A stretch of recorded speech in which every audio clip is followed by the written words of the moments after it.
Sehingga kata para ulama mengatakan bahwa yang disebut dengan makhluk melata ini ada makhluk yang tidak pernah diketahui oleh manusia, yang kelak keluar dari perut bumi, hampir seperti bentuk dia semut agak besar sedikit, dan dia berbicara. Dan berbicaranya kepada manusia, kata para ulama, layaknya mengingatkan kepada manusia, kalian kembalilah kepada keimanan dan beriman kepada Allah. Sekarang pertanyaannya, dari mana binatang melata ini akan keluar? Ada yang berpendapat bahwa binatang melata ini akan keluar dari bukit Safa di Makkatul Mukarramah. Ada yang berpendapat bahwa binatang itu akan keluar dari bawah Ka'bah. Ada yang mengatakan bahwa binatang ini keluar dari tengah padang pasir. Tidak ada satupun hadis yang sahih, kata Syekh Al-Arifi, terkait munculnya. Tapi ulama berpendapat pada hadis yang kedua, akan muncul di sekitar Ka'bah. Di sekitar Ka'bah akan muncul binatang melata.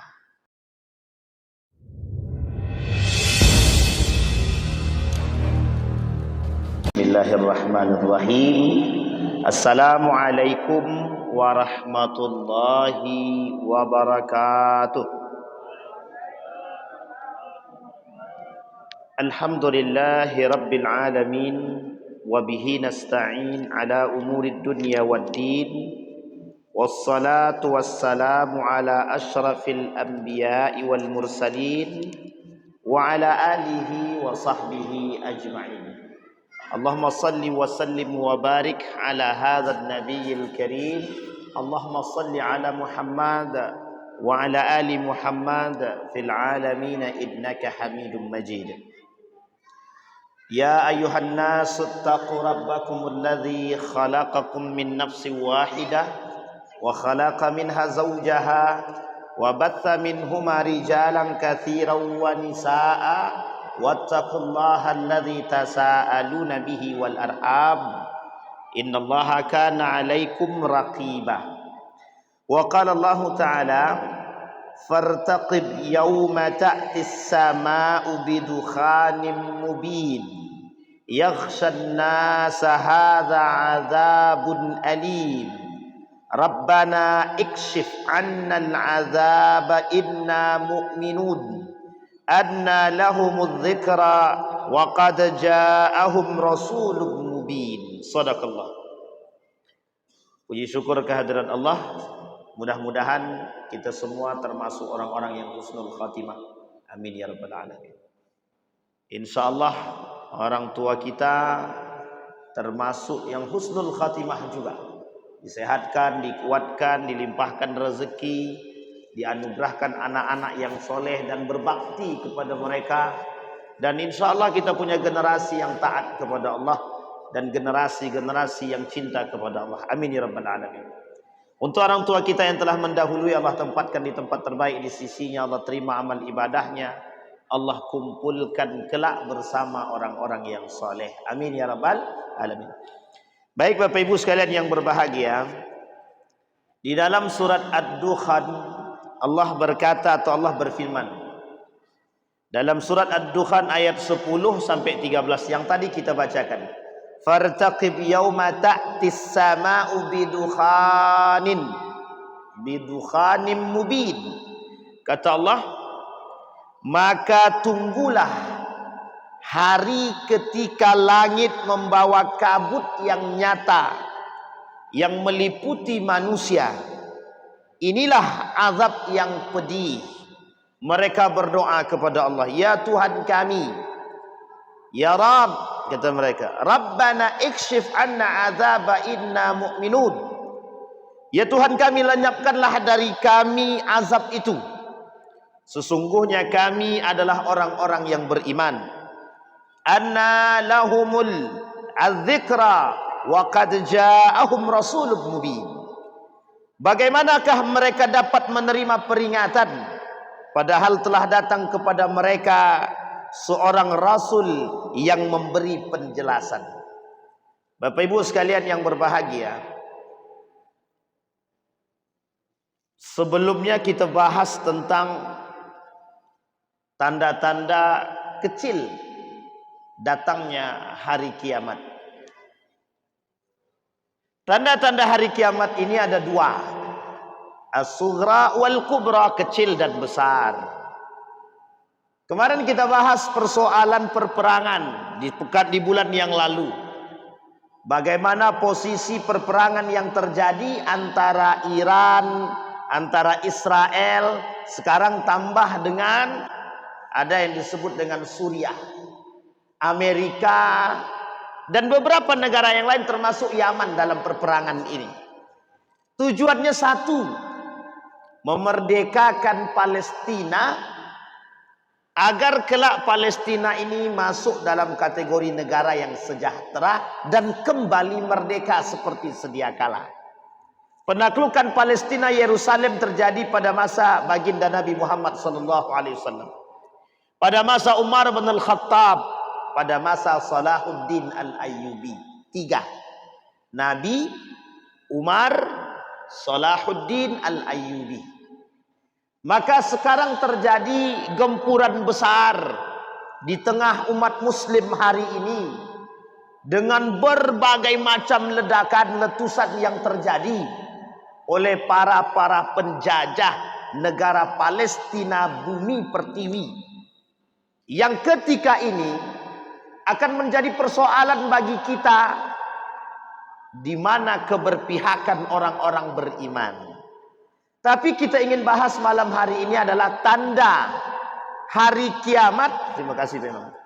Tanda datangnya hari kiamat, yang sebelum kiamat itu datang ada tanda yang lebih besar daripada tanda-tanda yang kecil itu. Allah sebut dalam Al-Quran, dukhanum mubin, kabut asap yang akan menyelimuti manusia. Kabut asap yang akan menyelimuti manusia. Pertanyaannya, apa kabut asap tersebut? Seberapa banyak kabut tersebut? Ini yang kemudian kita coba. Maka Bapak Ibu sekalian yang berbahagia, nanti kita gandeng dengan hadis selanjutnya. Kata baginda Nabi Muhammad SAW, kabut ini yang diriwayatkan oleh Huzaifah, para sahabat berbincang-bincang, apa yang sedang kalian perbincangkan, kata Nabi. Mereka menjawab, kami sedang memperbincangkan hari kiamat. Beliau bersabda, hari kiamat tidak akan terjadi sampai kalian menyaksikan 10 tanda kiamat itu. Maka satu di antaranya ada yang disebut dengan kabut. Kabut itu asap. Di sini Bapak Ibu sekalian yang berbahagia, para ulama berbeda pendapat tentang maksud kabut tersebut. Ini yang sedang rame kita dengar bersama tentang kabut itu. Sebagian ulama berpendapat kabut yang disebutkan dalam ayat tersebut adalah kesusahan dan kelaparan yang menimpa orang-orang Quraisy, sampai Rasulullah SAW berdoa kepada Allah. Ya Allah, dalam 3 doa. Dalam 3 doa. Ya Allah, jangan engkau biarkan umatku mati dalam keadaan kelaparan. Alhamdulillah, doa yang pertama Allah jawab. Orang-orang Arab ketika itu tak ada yang miskin, tak ada yang mati dalam kelaparan. Sekarang begitu juga. Kalau kita bagian daripada umat Nabi Muhammad SAW yang beriman kepada Allah, mesti tak mati dalam keadaan kelaparan. Tak mati dalam keadaan kelaparan. Orang yang beriman kepada Allah tak takut akan kekurangan. Kata Nabi dalam hadis qudsi, ya bani Adam, la takhafanna min dhiqi rizkin fa inna khazaini mulanatun. Hei orang-orang beriman, jangan pernah kalian takut dengan harta yang sedikit, karena sesungguhnya orang beriman tak akan pernah takut itu, Pak. Karena dia yakin Allah yang punya pembendaharaan dunia.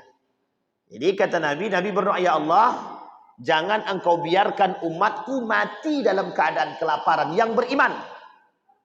Maka orang beriman yang yakin akan kuasa ilahi tak akan mati dalam kelaparan. Sekarang saya tanya nih Bapak Ibu nih, ada yang mengeluh sangat dengan kelaparan kita sekarang? Kalau mengeluh tak ada salah, manusiawi. Tapi mengeluh tidak boleh dibarengi tanpa iman. Artinya apa? Ya Allah, dalam kondisi kami yang sangat berkekurangan ini, ya Allah, Kami bermunajat kepadamu ya Allah, tunjukkan kami jalan agar kami dapatkan rezeki yang halal. Nah, itu yang paling penting. Nindak, ya Allah, engkau sudah cabut rezeki kami, besok aku mencuri aja lah. Itu masalah tuh Pak. Sampai di sini paham? Jadi makna kabut tersebut, kata sebagian ulama, maknanya adalah kelaparan dan kesusahan bagi kaum Quraisy. Sehingga Nabi berdoa. Doa yang kedua, jangan engkau buat hamba-hambaku kekeringan. Berdoa Rasulullah, kemudian turun hujan. Tapi ada doa yang ketiga yang tidak Allah kabulkan. Ya Allah, jangan engkau buat umatku berpecah belah antara satu dengan yang lain. Allah tak kabulkan, Pak. Kenapa Allah tak kabulkan? Karena kasus perpecahan umat itu terjadi. Sekarang nampak kita terbukti, Pak. Allah tak kabulkan. Biar manusia itu tahu penyebab manusia berpecah belah itu apa. Sehingga kita dituntut oleh Allah untuk berjihad menyatukan umat yang berpecah belah. Ini umat muslim saling berpecah belah sekarang. Kita punya peran menyatukan. Tidak usah kita bertikai hanya gara-gara duit. Yang tak beriman, Pak, mesti berkelahi dia. Kalau dia tak punya iman ya, mesti berkelahi dia. Persoalan lapak saja itu bisa bunuh-bunuhan. Mau lapak parkir, mau lapak apapun dibunuh ya Pak. Persoalan duit kalau tak punya iman. Tapi kalau punya iman, dah, insya Allah tidak. Itu makna yang pertama. Kemudian makna yang kedua, Masruq bin Al-Ajad menuturkan, suatu waktu ketika kami sedang duduk bersama Abdullah bin Mas'ud, tiba-tiba datang seorang dan berkata, wahai Abi Abdurrahman.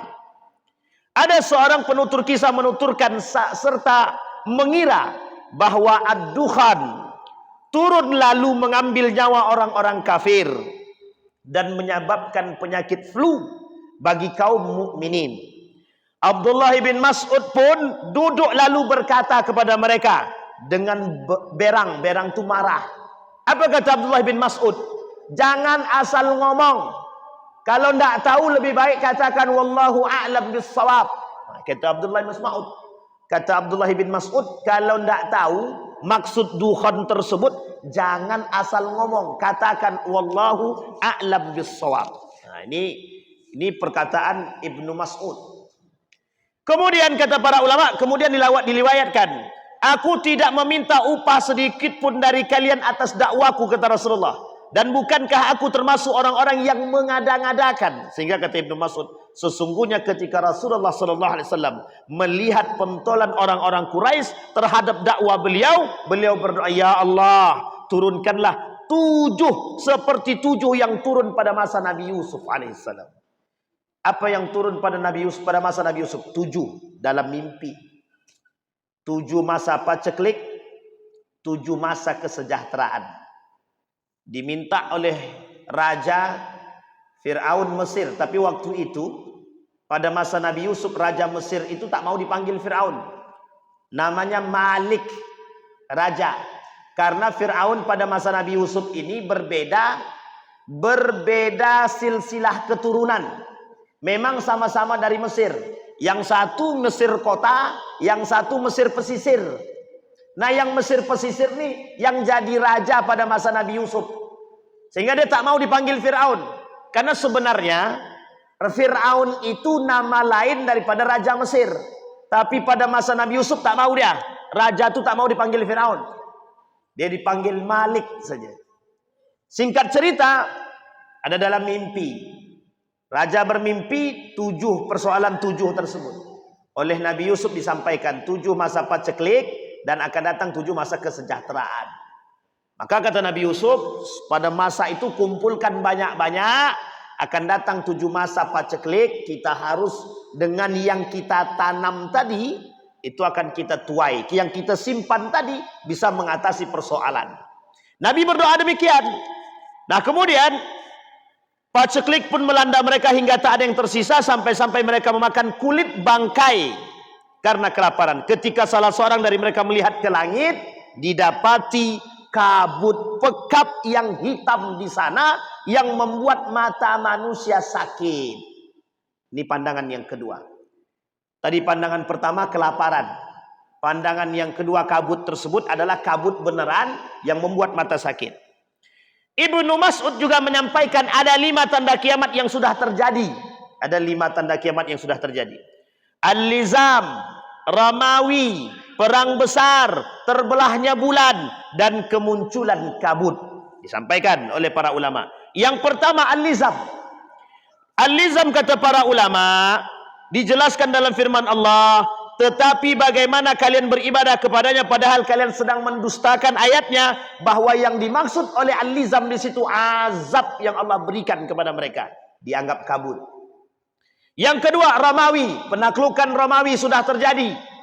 Kemudian perang besar sudah juga terjadi, Bizantium, Persia, Babilonia, Persia, Konstantinopel, sudah perang besar semua. Tapi akan ada perang yang lebih besar daripada itu semua. Kemudian terbelahnya bulan, baginda Nabi Muhammad SAW, sudah. Maka yang terakhir kemunculan kabut. Oleh Ibnu Mas'ud dianggap pada masa Nabi Yusuf itu adalah kabut yang sesungguhnya. Sebagian besar para ulama berpendapat bahwa kabut adalah tanda kiamat yang belum terjadi dan masih ditunggu kemunculannya. Tanda ini akan muncul menjelang hari kiamat. Ini adalah pendapat Ali bin Abi Thalib, Ibnu Abbas, dan Abu Sa'id Al-Khudri. Abu Huzaifah, Abu Al-Hafiz, Ibnu Katsir mendukung pendapat ini berdasar pada hadis-hadis yang sahih. Ada pula ulama yang mengatakan kabut asap perperangan yang terjadi sekarang, itulah yang disebut dengan kabut, kata sebagian ulama. Wallahu alam kebenarannya. Apakah kabut yang sekarang yang dimaksud perperangan antara satu dengan yang lain, ataukah kabut-kabut yang lain? Ataukah yang dimaksud oleh Ali bin Abi Thalib setelah nanti turunnya Imam Mahdi dan kemudian kesejahteraan umat muslim terjadi pada masa keadilan, kemudian terjadi kefasikan kembali, turun Nabi Isa alaihissalam, setelah itu terjadi kabut yang menyakitkan. Bisa jadi hal tersebut, kata para ulama, yang ini dipahami oleh sebagian besar oleh para ulama. Jadi Bapak Ibu sekalian yang berbahagia, ada yang mengatakan sudah terjadi, ada yang mengatakan belum terjadi. Saya sependapat dengan Ali bin Abi Thalib bahwa kabut yang dimaksud belum terjadi, akan datang karena dia berdempetan dengan munculnya satu, sebelum munculnya binatang melata akan muncul kabut. Berarti kalau kabut belum muncul maka binatang melata belum muncul. Kata Nabi dalam hadisnya ketika ditanya oleh seorang pemuda tentang iman, tentang Islam, tentang iman, tentang ihsan, dijawab semua sama Nabi. Ditanya tentang kiamat, kata Nabi yang bertanya tidak lebih tahu daripada yang ditanya, tidak lebih tahu daripada yang bertanya. Kemudian ditanya kepada baginda Nabi Muhammad SAW tentang tanda kiamat, disampaikan sama Nabi. Salah satu di antara yang disampaikan oleh Nabi adalah munculnya binatang melata yang disebut dalam Al-Quran dabbatun. Nanti kita bahas. Sampai di sini bisa pahami Bapak Ibu ya? Nah, jadi Bapak Ibu sekalian yang berbahagia, para ulama dan para ilmuwan itu mencoba mencari tahu tentang kabut yang dimaksud melalui penelitian-penelitian. Sehingga ada penelitian yang mengatakan serangan demi serangan hasil kabut daripada perperangan, baik itu rut, baik itu bom, baik itu perperangan apapun, adalah bagian daripada kabut. Tapi kata sebagian ulama yang lain, kabut yang dimaksud adalah memang berbentuk asap dan kabut sehingga membuat mata manusia tak mampu melihat, sehingga ketika hinggap di mata mereka terasa sakit. Baik, sekarang kita lihat hadis tentang kemunculan kabut. Tadi sudah kita bacakan. Abu Hurairah radhiyallahu anhu meriwayatkan daripada baginda Nabi Muhammad sallallahu alaihi wasallam. Nabi bersabda, segeralah kalian beramal sebelum terjadi 6 perkara. Badiru bil a'mal salih, kata Nabi. Beribadahlah kalian sekuat tenaga sebelum muncul 6 perkara. Terbitnya matahari dari barat, belum terjadi Pak. Kalau terjadi berarti tanda sudah kiamat kita harusnya. Yang kedua, kemunculan kabut, kemunculan dajjal, keluarnya binatang melata, dan fitnah yang menimpa kalian atau yang menimpa seluruh orang. Sekarang Bapak Ibu, dari sekian banyak, dari 6 fitnah tersebut, ada satu fitnah, ada satu di antara 6 tersebut yang sudah mulai terjadi sedikit demi sedikit. Namanya fitnah. Fitnah itu sudah muncul di tengah kita sekarang. Dah kemarin kita sampaikan sebagian macam-macam fitnah itu, yang kita lihat dengan mata kepala kita sendiri, dan kita kadang-kadang ikut serta dengan fitnah tersebut. Hati-hati, fitnah kehidupan yang terjadi, fitnah perempuan, fitnah harta, fitnah kekuasaan, fitnah jabatan, dan semua fitnah itu disebutkan oleh Nabi sebagai fitnah yang menjadi persoalan kelak bagi manusia di akhir zaman. Baik, Abdullah bin Abi Mulaikah meriwayatkan pada suatu hari ia menemui Ibnu Abbas di sana. Ibnu Abbas menuturkan, semalam aku tidak tidur hingga pagi. Ibnu Abi Mulaikah pun bertanya, kenapa Ibnu Abbas? Ibnu Abbas menjawab, orang-orang berkata bahwa binatang berekor sudah muncul. Bahwa binatang berekor sudah muncul. Aku khawatir jika kemunculan kabut sudah dekat waktunya, karena dia bergandengan dengan munculnya binatang melata tersebut. Karenanya aku tidak bisa memejamkan mata. Aku takut kedatangan kiamat, sementara aku belum siap terhadap kedatangan kiamat tersebut. Jadi Bapak Ibu, itu Ibnu Abbas, sahabat Nabi, takut dia, khawatir dia, sampai tidak bisa tidur memikirkan akan kedatangan kiamat. Dia takut ketika kiamat datang, dia belum dalam keadaan beriman. Sekarang manusia sekarang, mau kita sebut kiamat depan mata, orang tak percaya. Alah, masih lama lagi kiamat tu, katanya. Jadi masih enak dia buat dosa maksiat itu. Masih enak dia mencuri, masih enak dia mabuk, masih enak dia berzina, dan lain sebagainya. Sehingga mereka tak fikir tentang hal tersebut. Kata mereka, masih lama kiamat itu lagi. Coba bayangkan, itu manusia sekarang. Memang derajat keimanannya tak sama dengan para sahabat. Harusnya kalau tak sama tingkat keimanannya dengan para sahabat, harusnya jauh lebih takut daripada sahabat itu sendiri. Sampai kekhawatiran Ibnu Abbas tersebut sampai membuat dia tidak bisa tidur, saking takutnya akan kiamat datang, sementara dia dalam keadaan belum betul-betul beriman. Nah, Bapak Ibu sekalian yang berbahagia, maka bisa kita simpulkan bahwa kedatangan kabut tersebut, dukhan, kalau sebagian ulama akhir zaman mengatakan sebentar lagi kabut itu akan datang. Kenapa mereka berani mengatakan demikian? Tanda-tanda kedekatan kabut tersebut sudah mulai terasa. Nah, yang kedua, tanda akhir zaman atau tanda kiamat besar yang kedua, itu munculnya dabbatun. Allah sebutkan dalam Al-Quran. Kata Allah, wa idza waqa'al qawlu alaihim akhrajna lahum dabbatan minal ardi tukallimuhum, kata Allah, annan nasa kanu bi ayatina la yuqinun. Apa kata Nabi? Kata Allah dalam Al-Quran. Kata Allah dalam Al-Quran, dan apabila perkataan telah jatuh atas mereka, kami keluarkan sejenis binatang melata di bumi yang akan mengatakan kepada mereka bahwa sesungguhnya manusia sudah tidak lagi percaya kepada Allah. Mereka tak beriman kepada Allah. Maka binatang tersebut berbicara, hei manusia, mengapa kalian berpaling dari Allah? Nah, ini kalau sudah muncul binatang itu, berarti tanda kiamat semakin sangat dekat sekali. Semakin sangat dekat sekali. Kemudian kata para ulama, ayat di atas ini itu berbicara, ditafsirkan oleh sekian banyak para ahli mufassir. Ada yang mengatakan bahwa binatang itu akan berbicara kepada manusia layaknya seperti kita berbicara dengan manusia itu sendiri. Jadi ketika ada manusia sedang bermaksiat, berpaling dari ketaatan kepada Allah, binatang tersebut datang dan berbicara, mengapa kalian tidak beriman kepada Allah dan mengapa kalian menolak kebenaran Allah? Dia berbicara layaknya manusia berbicara. Layaknya manusia berbicara. Kemudian ada pula yang berpendapat bahwa binatang tersebut akan melukai manusia. Sebab dalam perkataan tersebut, dalam kaidah bacaan tersebut, dari Sa'id bin Jubair, Asim Al-Jahdari mengatakan bahwa prosesi perkataan tersebut diambil dari perkataan yang tidak semisal. Artinya, kata mereka, kata para ulama, bisa jadi bersifat kiasan. Baik. Dalam Abu Raja Al-Atrari memaknai kalimat tukallimuhum dalam ayat di atas, pengertiannya adalah taklimuhum, yang artinya melukai.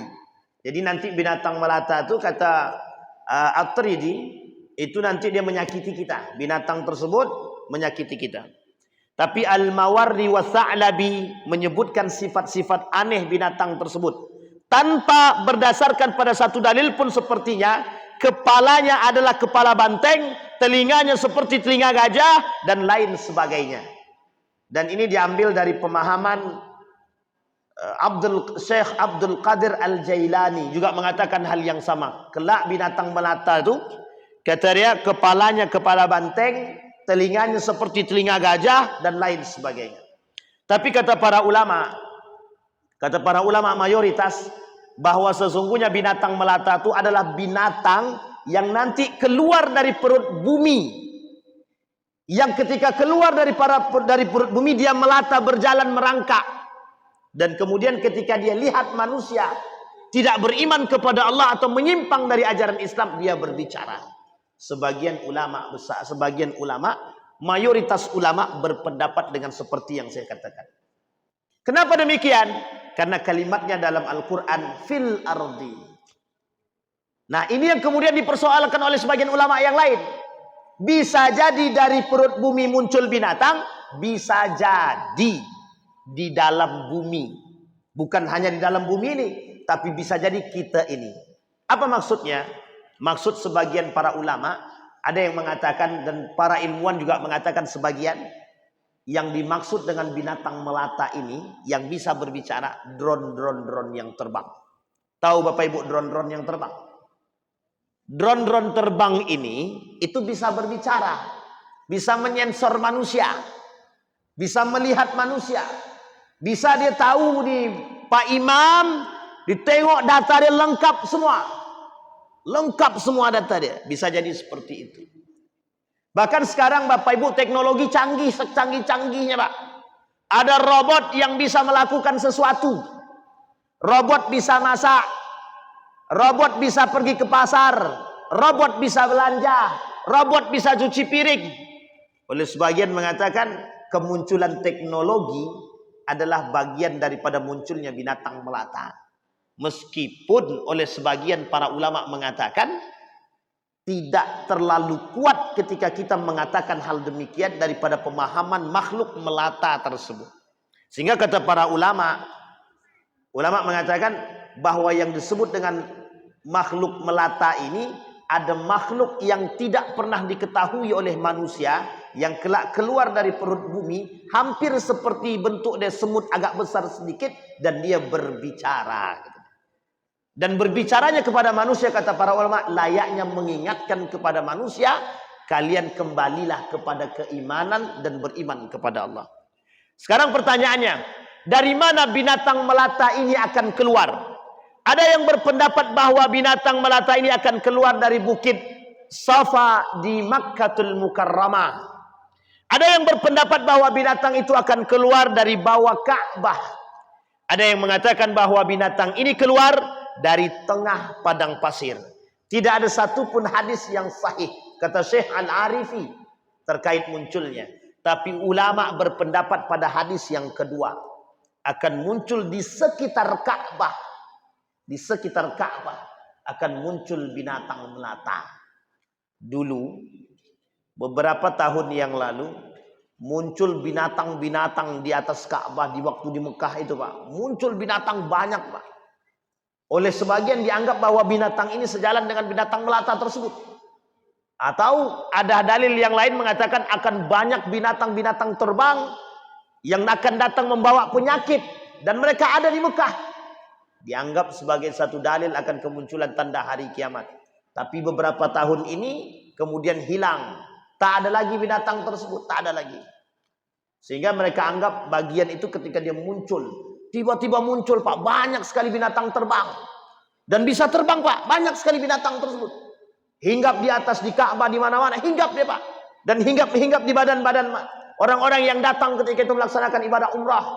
Tapi kalau sebagian ulama yang kontemporer mengatakan bukan itu yang dimaksud dengan melata, bukan itu yang dimaksud dengan dabbah. Maka Bapak Ibu sekalian yang berbahagia, apa yang harus kita lakukan? Yang harus kita lakukan adalah wajib mengimani akan keluarnya binatang melata. Meskipun kita tidak tahu pasti dari mana munculnya, tapi kita berpedoman pada 3 pemahaman para ulama tadi. Bisa jadi di antara salah satunya. Sekarang pertanyaannya, apa hakikat binatang melata tersebut? Yang berpendapat adalah wujud pria yang akan mendebat manusia. Pendapat ini salah dan tidak benar. Yang kedua, ada yang menyatakan binatang ini adalah untanya Nabi Saleh.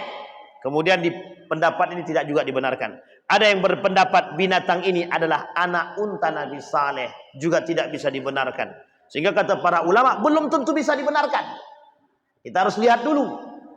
Kemudian apa yang akan dilakukan oleh binatang tersebut? Satu, berbicara kepada manusia.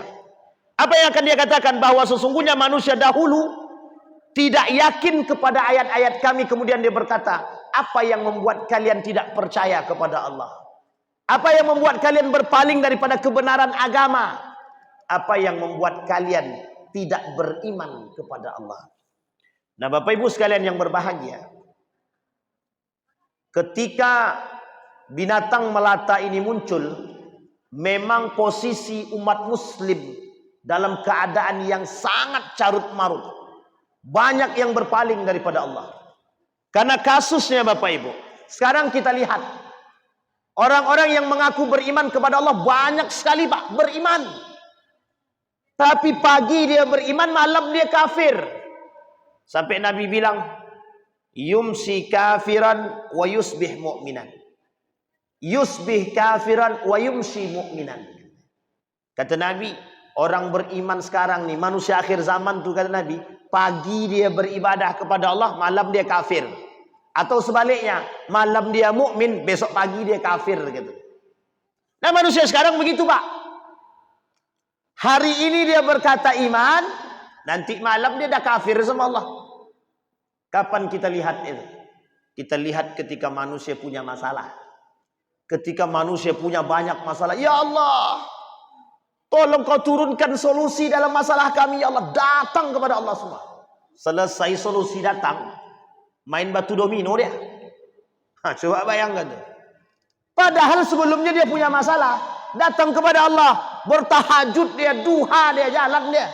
Selesai masalahnya, main batu domino dia. Itu masalah kita tuh. Main judi di lantaknya. Jadi kadang-kadang perkataan Nabi itu tak ada yang tak terbukti Pak. Semua pasti terbukti. Hanya saja kita tinggal tunggu giliran. Kapan pembuktian yang lain? Karena banyak sekali persoalan-persoalan yang di muka bumi ini yang dianggap oleh Nabi sebagai bentuk fitnah. Kita lihat hadis baginda Nabi Muhammad SAW. Kata Nabi, fitnah itu banyak. Satu di antaranya ketika wafatnya baginda Nabi Muhammad SAW. Itu wafatnya Nabi itu adalah fitnah. Dalam hadis yang lain, kelahiranku, kenabianku, dan wafatku, kata Nabi, itu fitnah. Tanda akhir zaman, kata Nabi. Coba bayangkan. Bayangkan ketika Nabi wafat, banyak kali manusia ibtada'an nas waliddin, banyak manusia lakukan perbuatan-perbuatan bid'ah dalam agama. Sehingga kadang-kadang beriman, besoknya kafir. Kita ambil contoh ya, kita ambil contoh. Hari ini, sholat subuh bareng. Ntar malam, joget sama perempuan. Coba bayangkan. Atau sebaliknya. Bisa jadi Pak. Kita ambil contoh yang lain. Malam dia laksanakan salat tahajud. Ya Allah, aku tak punya duit ya Allah. Besok anak sekolah ya Allah.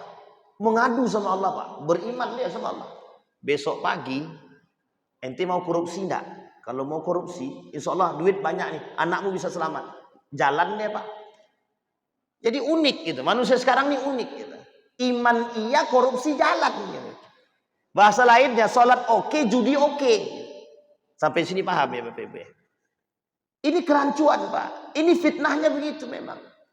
Nabi bilang ada fitnah yang lain. Fitnah harta. Itu fitnah berbahaya. Fitnah perempuan, oh parah lagi Pak. Nih ibu-ibu kalau dalam kajian ini ibu-ibu memang tersudutkan betul itu. Memang ibu-ibu itu fitnah betul itu perempuan itu Pak. Fitnah betul itu. Kata Nabi, adhar wa azam, fitnah yang paling berat, yang paling besar, yang paling berbahaya, fitnah perempuan gitu. Wattaqun nar, jauhi oleh dan takutlah kalian kepada api neraka. Wattaqun nisa, dan takutlah kepada fitnahnya perempuan. Itu setelah Nabi wafat itu. Tapi sebelum Nabi wafat tak ada muncul fitnah tersebut, tak ada. Kenapa tak muncul fitnah-fitnah tersebut? Nabi tinggal berdoa kepada Allah, ya Allah, jagalah imannya hamba-hambaku. Allah jaga Pak. Ya Allah, jangan matikan mereka dalam keadaan kelaparan. Tidak. Ya Allah, jangan biarkan mereka dalam kekeringan. Tidak. Allah berikan semua Pak. Coba bayangkan, Nabi berdoa sudah. Tempat bertanya jelas.